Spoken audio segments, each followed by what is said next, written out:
morning students. Today we'll start the new chapter in chemistry class 8, that is chemical reactions. So before starting the chapter, I want to tell you what is chemical reactions.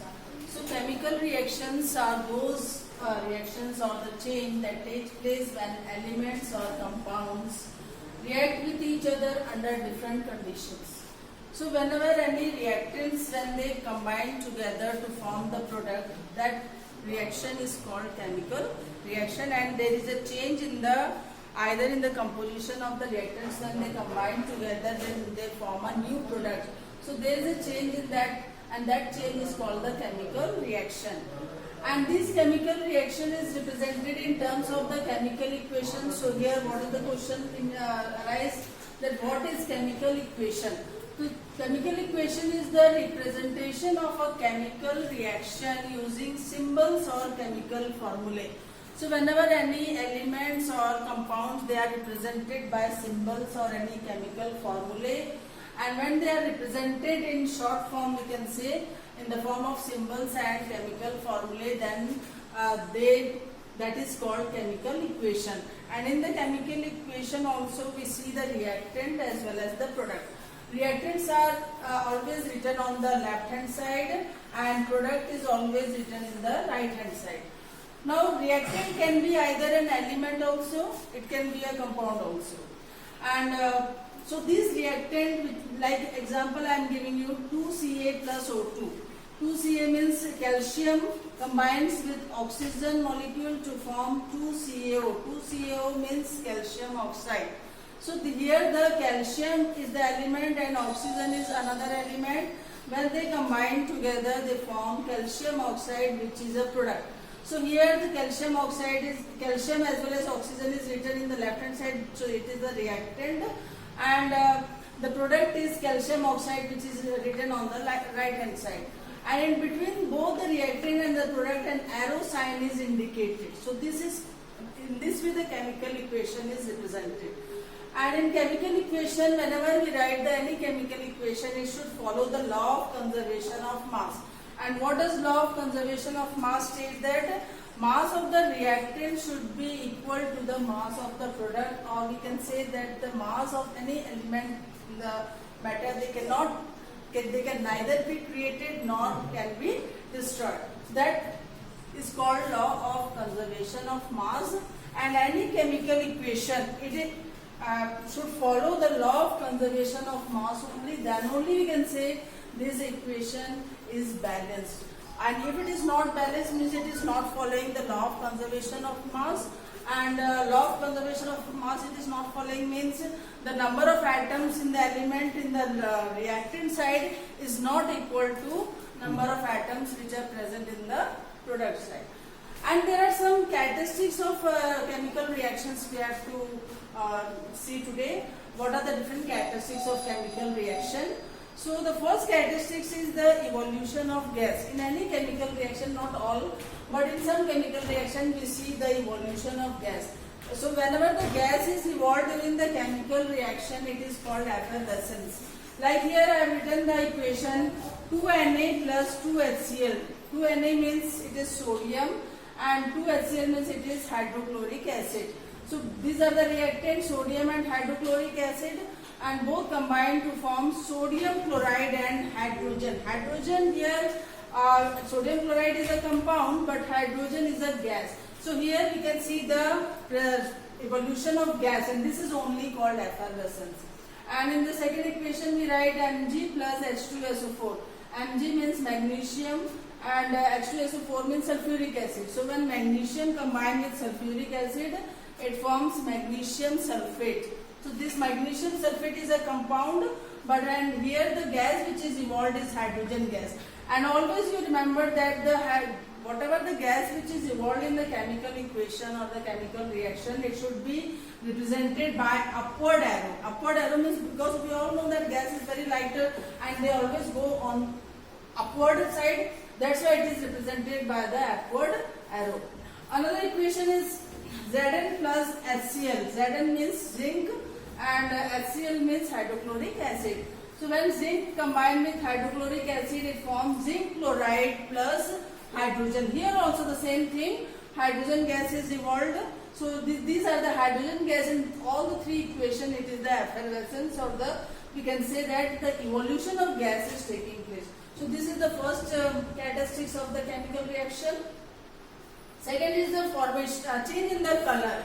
Means and some chemical reactions, what happens, the compound which is, or the reactant, the color of the reactant changes when they form the product.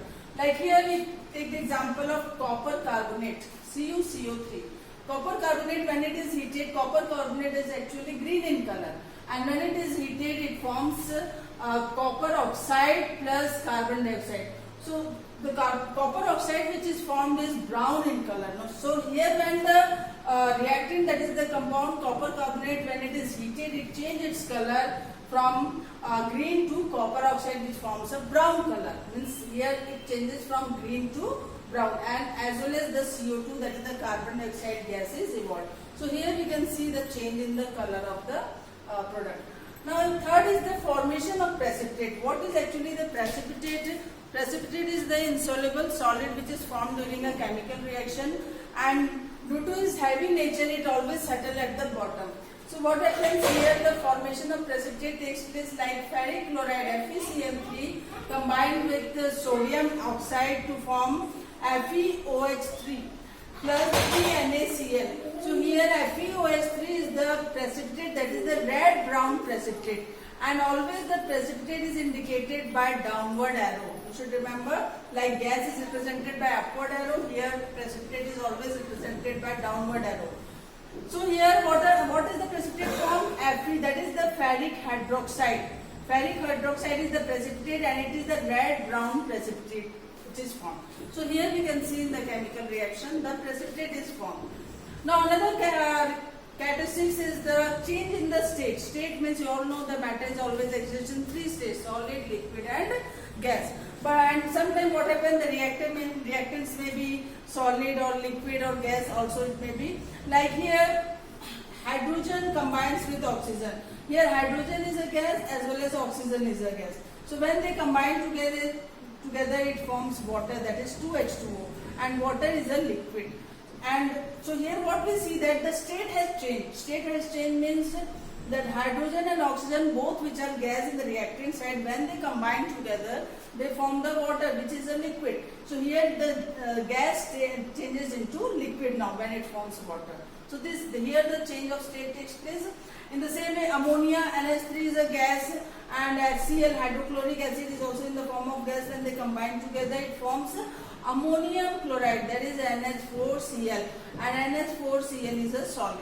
So here also we can say these both reactant sides, they both are gas. When they combine together it converts into solid, means the state has changed.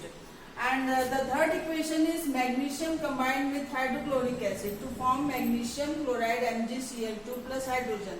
So here also the state has changed in magnesium is a solid metal and hydrochloric acid is in liquid form.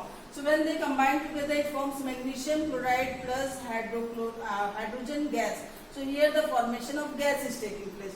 So here the state can change in any chemical reaction, we can say.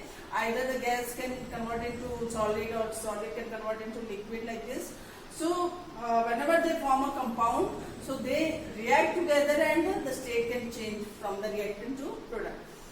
So now another characteristic is the change in the energy. Change in the energy means either the energy is absorbed or either the energy is evolved. Here two types of reaction takes place according to the change of energy, and that is the exothermic reaction and the endothermic reaction. Exothermic reaction means whenever the heat is released, and endothermic reaction is the reaction in which the heat is absorbed. So here I will explain you by taking the example of exothermic as well as endothermic reaction. So in exothermic reaction what we see, like carbon combined with oxygen to form carbon dioxide. So here carbon and oxygen means this type of reaction is combustion, means whenever any fuel, when it is heated, fuel they contain carbon, and when it is heated in the presence of oxygen it forms carbon dioxide and heat.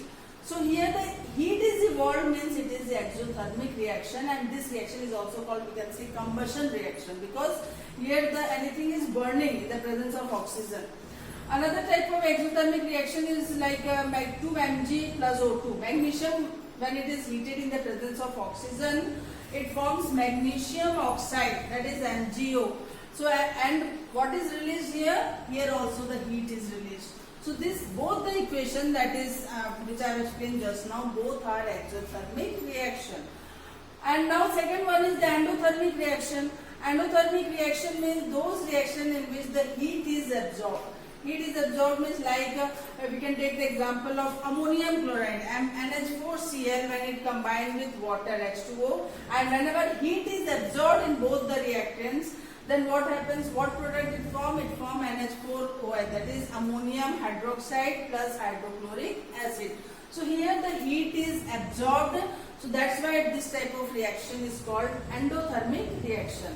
And another example is you all have heard about the photosynthesis, you study in bio, and photosynthesis is also a reaction, is also a type of endothermic reaction, because here also carbon dioxide react with water in the presence of sunlight and chlorophyll to form glucose. So this is the glucose, and gas is evolved. Which gas is evolved? Carbon, that is oxygen gas is evolved. So here and as a result of the glucose means the energies, here also energy is absorbing, means which type of energy is absorbing? Here is absorbed here, that is the solar energy, sunlight. The solar energy means the energy from the sunlight. So that is absorbed to produce the food.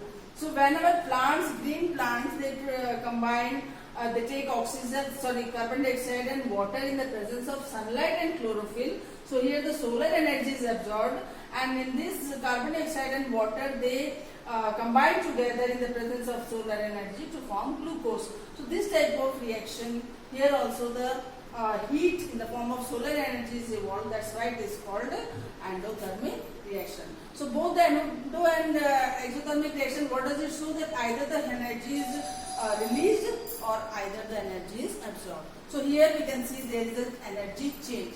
So these are all the different characteristics of the chemical reaction. In the tomorrow's class we will study about some other topics. Thank you.